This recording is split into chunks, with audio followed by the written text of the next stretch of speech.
Well, then let's talk about one of those practice songs. If I Ever Fall in Love, number one R&B hit. Yeah, yeah, that was Just great. yeah, let's talk about like creating the song because the group wrote and produced pretty much all of your. Carl wrote those words to that song. Out of the group, Carl wrote that song particularly. Uh-huh. The lyricals, Carl came up with that. When you do talk about the music version, though, you got to give more of the credit to Mark and Darnell, the the music version. They kind of like Darnell brought the sample that doom doom doom doom doom. That was a what's my man? Uh, what's my man, the producer from back in the Shaft days, Isaac Hayes. Oh yeah, That's an Isaac Hayes sample. yeah. That when you hear if I better doom doom doom doom doom doom, that came from him, and then the whole change into the ooh ooh ooh instead of ooh da da do.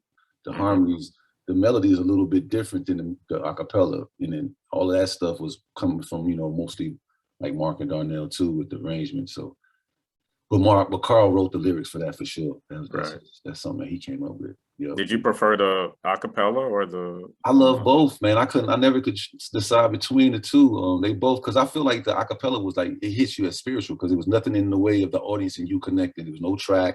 It was just our chords and their ears, and it was a spiritual moment almost, in terms of the crescendos.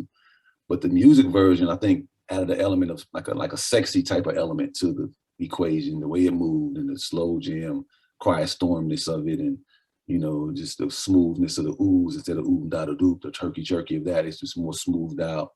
You know what I mean? So it's a different feel on both, and I like both of those feels. They represented those feels well. So I just, whichever one came on, I wasn't mad at either one of them. They Right. just played it so much during that time. I was kind of like, I ain't gonna lie, I was kind of tired of my own song for a minute. Like, damn, I want to hear some Brian McKnight or some Mint Condition or something. You know what I mean? I was in middle school at the time, and it was pretty much a talent show staple. Yeah. Now, of course, they didn't sound as good as you all, but we made it original, so people always give props to the original. But I heard a lot of people do it, killing it. You know what I'm saying? Killing it. A lot of the group, like Drew Hill, just had a little video recently where they sung a little bit of it at one of their shows because the power went out or something, and they just had to go ahead and hit them with some acapella stuff, and they chose that one to go ahead and blow, and they killed them. I'm a Drew Hill fan. I like me them. too. Me Yeah. too.